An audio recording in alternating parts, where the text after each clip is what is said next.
Welcome back, painting friends. Today we're gonna do a positive word. Your word can say anything it wants. Mine's gonna say be you. So the colors you're gonna need are blue, white, green, yellow, teal, purple, and I accidentally did 2 spots of white, so you really only need 1.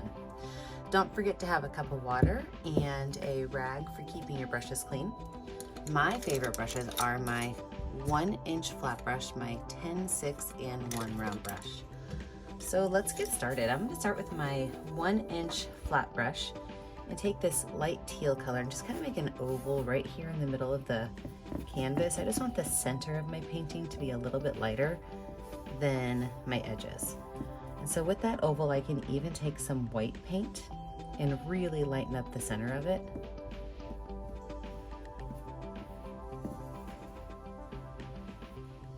I can wipe that brush off, and then what I'm going to do is I'm going to start with this dark blue on my edges, and as I come in, I'm going to be blending that dark blue into that teal color to give it just a really nice seamless, I've moved my brushes before I paint those guys, just a nice seamless connection between this really dark edge and this really pretty light purple or light teal color in the middle.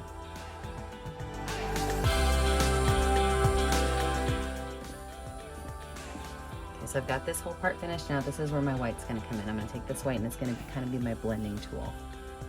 So I'm just gonna start working my brush around this oval towards the outside edge. And even right now it doesn't look super, cohesive together, blended. So I'm gonna wipe my brush off really good. And I'm just gonna kind of start going around the edge of this oval in a circle and kind of pulling these colors out together. And as I do that, you're going to start to see how it's going to create more of a all together look. Now we're getting there, we're not done yet. This might take a couple rounds of going around and around and around to make it work. If you notice that your brush has too much dark blue on it, you can always wash it off. Or if you want to add some of that dark blue to the center, you can do that as well.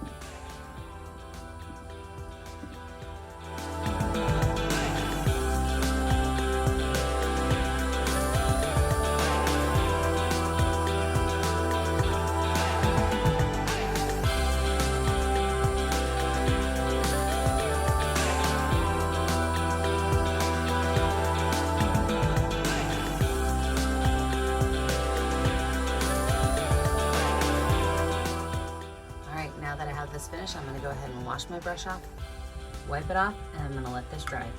When I come back, we are going to add in our leaves and our flowers, and then our words. I'm not sure why my video was so blurry, but I just looked at it and thought that's not going to do. So this is what it should look like when it is ready to dry, not all crazy blurry. I think I have the problem fixed now, friends. Now, let it dry, we'll come back and finish it off. So with my background totally dry, now we're going to go in and add our greenery around the edges. So I'm going to use my number 6 round brush with some green paint. And I'm just going to make some curved lines that go from the edges in towards the center of my canvas, knowing that I still want to leave some room in the center for my words. So these lines can kind of be wavy or curved. You can make them straight too. But every one of these areas that you are adding a line onto, you are going to be putting leaves on.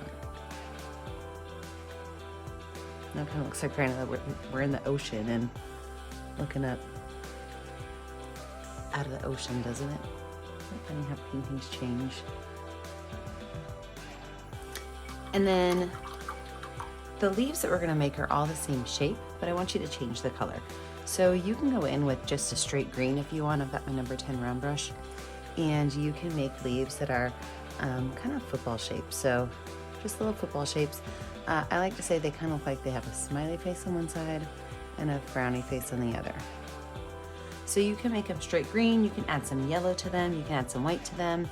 The goal is to have them just a little bit different. So look, I've got some yellow on my brush now. So this one I'll make more of a yellow color. And these leaves, I am going to make them so that they're symmetrical. So wherever there's a leaf on one side of the branch, I'm gonna put one on the other, and I'm gonna then add one to the edge. So I've got one that is green, I've got one that is green and yellow, and then I'll show you one that's green and white. So just green and white mixed together. So they're all the same shape, just slightly different greens. So I'm gonna put myself in speed motion, and you are going to make all of these leaves.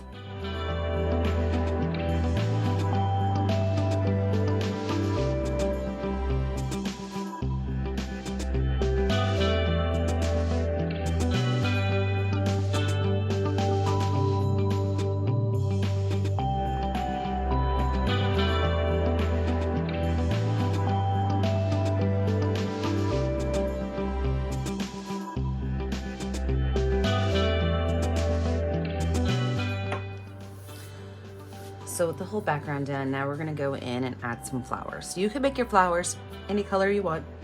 I'm gonna stick with purple.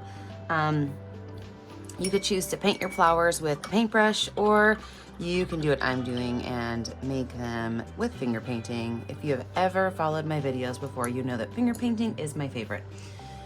So I'm gonna take my pointer finger and I'm going to put both white and purple on it. Now with that white and purple, I am going to make 5 kind of oval-ish spaces in a circle. So I'm just gonna do 1, 2, 3, I'm running out of paint, so I better grab some more. 4, 5.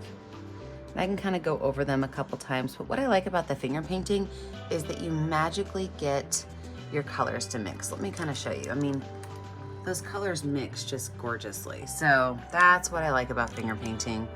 And then on the center of those, I can use the back of my brush to put either a yellow or a white dot.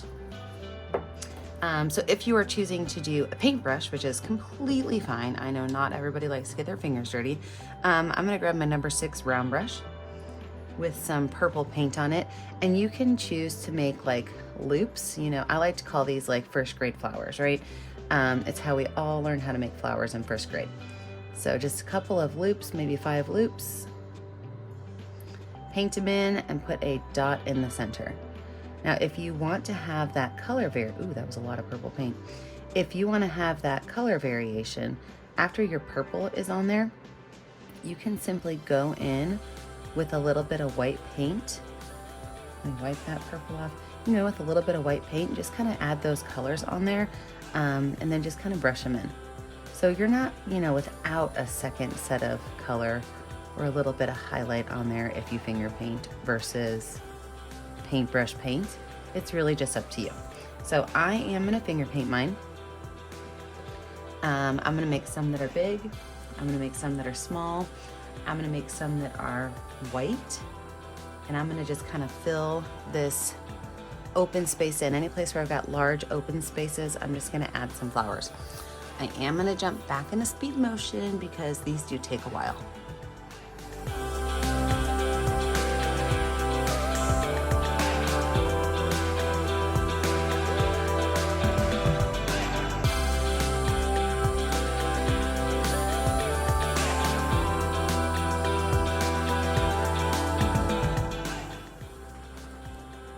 So with all of my flowers finished, it's time to let this dry a little bit and then come back and put my words in.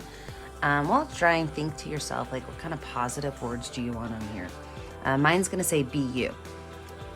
But it could say anything. It could say blessed. It could say love you. It could be a gift for somebody. So think about the words that you want to be in the center here. You do have a choice of using a Sharpie or watered down black paint. It's totally your choice.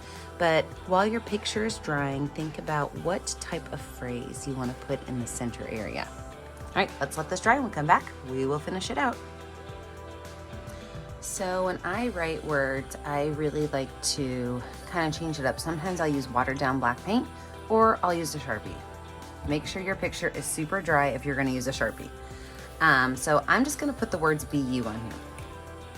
So I'm gonna take my Sharpie and I'm gonna start right here in the middle with my letters. And all I do is I just kind of play on my computer to see what type of fonts I would like to use. So that's my B.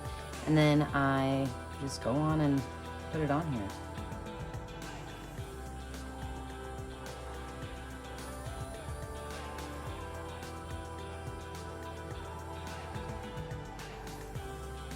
So, be you. I do like when I'm using Sharpie to make sure that some of my areas are a little bit thicker than the others, so it's just a little bit more detailed. So after I put my words on there, I'll find a couple areas just to kind of thicken up with my Sharpie lines, just to add a little bit more interest in it. I think that variation of color really, or not color, variation of line really just kind of makes the whole letter pop.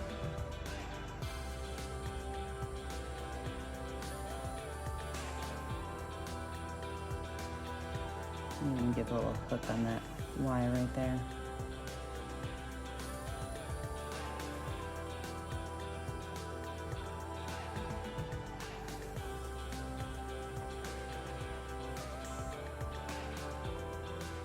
See what a difference adding just some thick areas to that does.